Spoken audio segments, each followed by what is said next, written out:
आतंकवादियों ने जो घृणित कार्रवाई का अंजाम दिया है, सरकार उसको सख्ती के साथ निपट रही है। भारत सरकार भी और स्टेट गवर्नमेंट, जम्मू कश्मीर की सरकार कड़ी दर कड़ी जो लगातार मिल रही है, वो जो जांच चल रही है,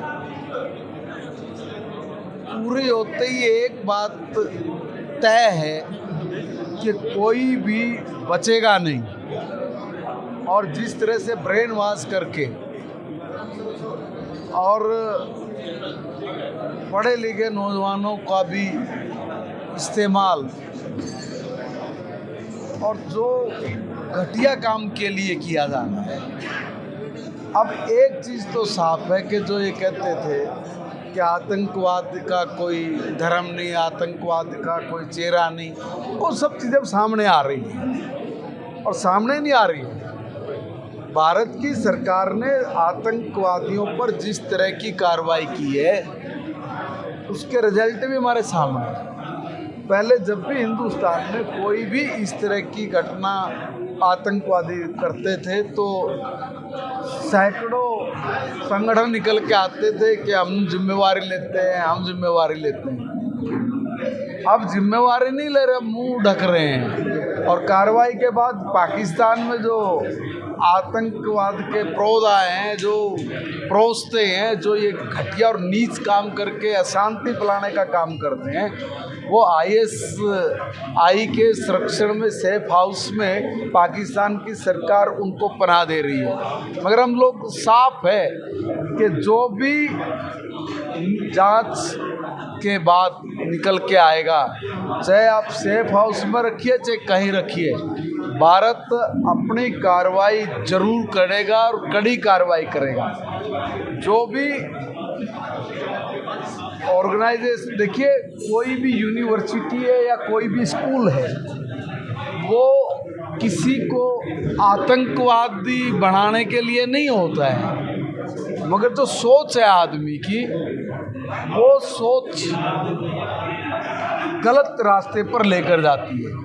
और ऐसे बहुत सारे लोग जो मौलवी जिनका नाम आया हुआ है कि वो काम ही यही करते हैं, ब्रेन वॉश करना और इस तरह की आतंकवादी घटना को अंजाम देने में लगे रहना।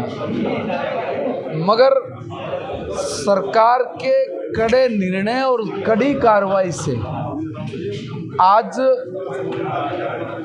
उनको पसीने छूटे हुए हैं, वो डर के भाग रहे हैं, मगर कहीं चले जाए बचेंगे नहीं। भारत अब किसी भी आतंकवादी घटना पर शांत नहीं बैठेगा।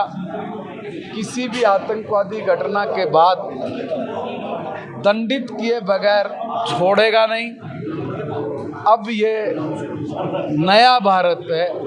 पहले जिस तरह की आतंकवादी घटनाएं होती थी तो उनके पक्ष में लोग उतर के आ जाते थे, कार्रवाई नहीं करने देते थे, पत्थर फेंकते थे, दूसरे तरह के काम करके उस चीज़ से ध्यान हटाने का प्रयास करते थे। मगर अब कोई भी किसी भी तरह की गतिविधि में सम्मिलित होता है, उसकी जगह या तो बेहतर हुरों के पास है या फिर जेल की कोठरी में है। इसलिए आज का भारत अपने निर्णय खुद करता है और किसी ने भी अगर इस देश में इस तरह की घटिया घृणित अगर कार्रवाई की या अंजाम देते हैं तो उनको आज बख्शा नहीं जाता। इस घटना में भी मैं कह रहा हूँ, हर तथ्य को, हर पक्ष को सरकार ध्यान में रख के चल रही है। और जहाँ जहाँ से जो भी सुराग मिल रहे हैं, जहाँ जहाँ पर इन लोगों ने जिन जिन के साथ संपर्क करके और इस घटना को और बड़ी ज़्यादा घटनाओं को अंजाम देने का, जैसे आपके मीडिया के माध्यम से हमें जानकारी मिल रही है, उन्होंने जो तय किया हुआ था, सोचा हुआ था, उन सब टारगेट्स पर सरकार, पुलिस प्रशासन और जो एक ज्वाइंट ऑपरेशन चला, वो सब लोग उसमें पहुंच रहे हैं। कोई बख्शा नहीं जाएगा। और कड़ी कार्रवाई के निर्देश आदरणीय प्रधानमंत्री जी ने भी बाहर से आते तुरंत दिए हैं। आपको लगता है ये फरीदाबाद में जो 2900 किलो विस्फोटक पदार्थ मिला है, ये ना कहीं नाकामी रही है? इतना वो विस्फोटक पदार्थ जमा कर रहा था, हमारी सुरक्षा एजेंसियों को पता नहीं, CID को पता नहीं लगा?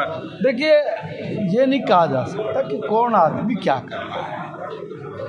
अब इसको नाकामी शब्द कहना भी उचित नहीं है, इसलिए उचित नहीं है साइबर और पढ़ा लिखा कोई जानकार आदमी जब इस तरह के काम को कर रहा है तो वो कौन एक दिन में नहीं किया होगा, वो धीरे धीरे कर रहा होगा।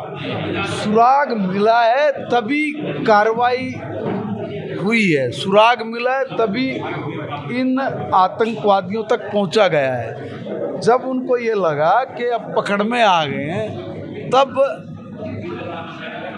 तब जाके ये लोग एक घृणित कार्य की तरफ बढ़े, मगर नाकामी नहीं, क्योंकि उनको इस घटना के अंजाम देने से पहले ही आप लोगों ने बताया कि पुलिस प्रशासन ने और हमारे जो जवान हैं उन्होंने इस सारी घटना का पता लग गया था, और पता लगने के बाद उनको पकड़ा है।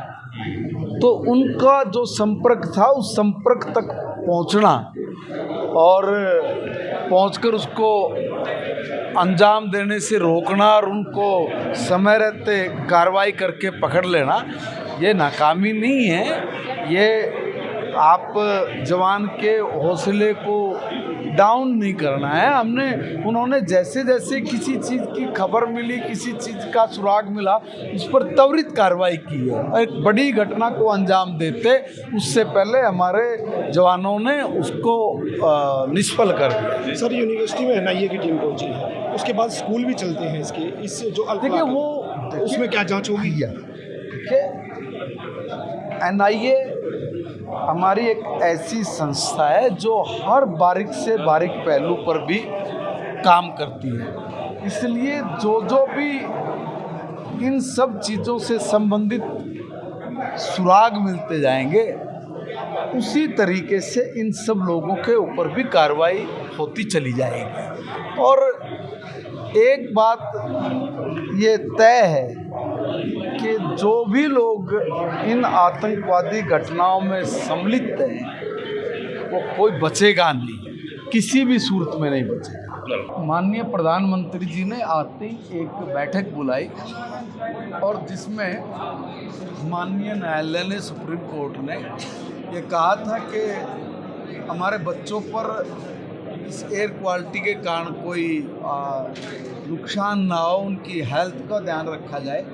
इसलिए तुरंत प्रभाव से माननीय प्रधानमंत्री जी ने NCR में, चाहे उसमें उत्तर प्रदेश का एरिया लगता है, चाहे हरियाणा का, चाहे दिल्ली है, उसमें बच्चों के लिए एक पॉलिसी बनाई थी, एक ग्रैप 3 GRAP 3 करके एक पॉलिसी वो बनी है और ये NCR रीजन के लिए है।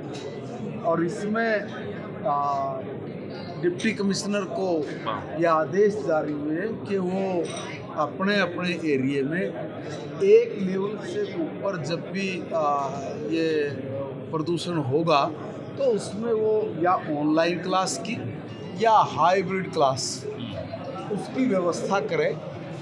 और वो व्यवस्था करने के लिए आदेश माननीय कोर्ट के आधार पर सबको नीचे निर्देश प्रेषित कर दिए गए हैं। तो इसलिए माननीय भारत के सर्वोच्च न्यायालय ने जो निर्णय लिया है वो हमारे बच्चों की सेहत और उनके स्वास्थ्य को ध्यान में रख के लिया है। और उसी पर माननीय प्रधानमंत्री जी ने एक पॉलिसी बना के नीचे डिप्टी कमिश्नर तक सबको ये आदेश जारी किए कि या ऑनलाइन क्लासेज लगे या हाइब्रिड क्लासेज लगे।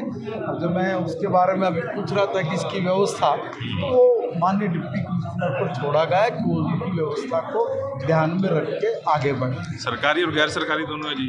हाँ, वो सबके लिए। इसमें तो बच्चे हैं, उनमें सरकारी और प्राइवेट का इशू नहीं है।